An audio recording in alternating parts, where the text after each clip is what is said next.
गुमनाम नायक किसी भी नायक से बड़ा है क्योंकि गुमनाम नायक शुद्ध, खालिस, 100% निस्वार्थ नायक है। Amazon प्राइम पर 21 मार्च को रिलीज हुई फिल्म ए वतन मेरे वतन का पूरा सार है ये संवाद। कन्नन अय्यर की डायरेक्ट की हुई ये film freedom fighter Usha Mehta के जीवन पर आधारित है। उषा मेहता उन हजारों लाखों गुमनाम नायकों में से एक हैं जिन्होंने 90 साल यानी 1857 से लेकर 1947 तक चले आज़ादी के आंदोलन में धूप, घाम, पानी, पत्थर सहे सिर्फ एक ख्वाब के लिए कि देश आज़ाद हो। उषा मेहता को साल 1998 में देश के दूसरे सर्वोच्च नागरिक सम्मान पद्म विभूषण से सम्मानित किया गया था। साल 2000 में उनकी देह पूरी हुई। उन्हें बरतानिया हुकूमत ने 4 बरस तक येरवड़ा जेल में रखा था। जब वो जेल से बाहर आई तो उस वक्त 20,000 लोगों का हुजूम दरवाजे पर उनका इंतजार कर रहा था।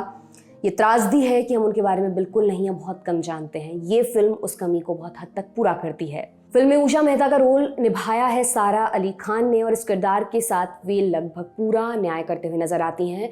यहाँ लगभग की गुंजाइश इसलिए छोड़ी गई है क्योंकि एक्सप्रेशन वाले सीन्स में सारा कमजोर दिखती हैं। जैसे एक सीन है जहाँ वे वंदे मातरम का नारा लगा रही हैं। यहाँ वे इतने सपाट चेहरे से नारे लगा रही हैं जो सीन की ग्रेविटी को हल्का कर देता है।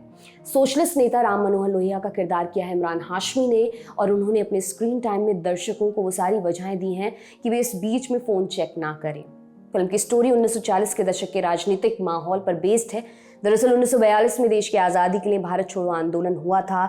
ये एक कॉल था कि अब अंग्रेज़ों को भारत से खदेड़ देना है। उस पर बरतानिया हुकूमत बिफर गई थी। उसने गांधी, मौलाना आज़ाद जैसे सभी बड़े नेताओं को जेल में डाल दिया था। कांग्रेस पर बैन लगा दिया था। ऐसे में देश एक कैसे हो? निराशा भरे इस माहौल में लोगों में देश के प्रति बलिदान देने की ऊर्जा कैसे बलवती की जाए, इसका जवाब खोजा उषा मेहता और उनके 2 दोस्तों फहद और कौशिक ने। इन लोगों ने मुंबई में अंग्रेजों से छुपकर एक रेडियो स्टेशन चलाने की कोशिश की। फहद का रोल किया है स्पर्श श्रीवास्तव ने, जिन्हें हम इससे पहले लापता लेडीज में देख चुके हैं, और कौशिक का रोल अदा किया है अभय वर्मा ने। अब क्या ये प्लान सफल होता है, कितनी मुश्किलों से गुजरता है, ये रोमांच आपको फिल्म देखकर ही मिलेगा। फिल्म में एक साइड स्टोरी भी है। उषा और कौशिक के बीच में प्रेम की एक बारीक दीवार है। एक सीन में कौशिक पूछ ही लेते हैं क्या हमारे बीच जो कुछ है वो झूठ है? सारा कहती है सच है, लेकिन छोटा सच।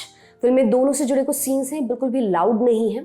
ऐसा लगता है एक शांत झील में एक पत्थर फेंक दिया है और डायरेक्टर ने उससे उपजी तरंगों को कैप्चर कर लिया है।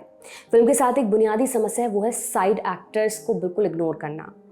फिल्म फहद और कौशिक की स्टोरी में जरा भी दिलचस्पी नहीं लेती, जबकि स्क्रीन टाइम दोनों को भरपूर मिला है। वे आधी से ज़्यादा मूवी में उषा के साथ ही दिखाई देते हैं। उषा के घर में क्या चल रहा है, पिता से उनके झगड़े, इस पर एक जैसे इतने सारे सीन्स हैं कि आप गेस कर सकते हैं इसके बाद अगला डायलॉग क्या होगा। लेकिन फहद और कौशिक के घर और निजी जीवन पर एक दफ़ा भी कैमरा नहीं जाता। ये फिल्म की सबसे क्रूर बात है। एक सीन में उषा और कौशिक को अरेस्ट किया गया है। हमें उषा की कहानी तो पता चलती है, लेकिन लगा कि फिल्म के डायरेक्टर कौशिक को अरेस्ट करवाकर ये भूल गए कि वो अरेस्ट भी हुए थे। ये अमानवीय लगता है।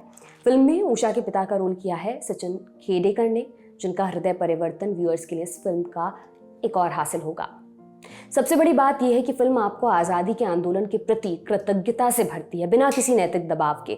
थोड़ी गंभीर फिल्म है तो कुछ अनुशासन की मांग आपसे करती ही है। आपके भीतर राष्ट्रवाद की भावना और प्रबल होगी, लेकिन फिल्म की सबसे सुंदर बात यह है कि आपको कोई एनिमी क्रिएट करके नहीं देती। फिल्म में अंग्रेज़ों के जुल्म वाले सीन्स दिखाए गए हैं और उनको पूरी जिम्मेदारी के साथ बरता गया है। आप भावुक होंगे, लेकिन उसमें अनुग्रहिता का भाव होगा, क्रोध और उन्माद का नहीं। फिल्म के संवाद लिखे हैं दारा फारूकी और कन्नन अय्यर ने। हमने संवाद से बात शुरू की थी, उसी से अंत करते हैं। एक सीन में उषा के पिता उन्हें एक खत लिखते हैं जिसमें दर्ज था, जालिमों से इसलिए लड़ा जाता है कि वे जालिम हैं। जाते जाते एक सूचना, अगर आप उषा मेहता के बारे में और जानना चाहते हैं, पेंगुइन प्रकाशन की किताब कांग्रेस रेडियो ज़रूर पढ़िए। इसे उषा ठक्कर ने लिखा है और ये रिव्यू आपके लिए किया है हमारे साथी दीपक तेंगुरिया ने। मेरा नाम दिव्यांशी सुमराव है। देखते रहिए ललन टॉप सिनेमा। शुक्रिया।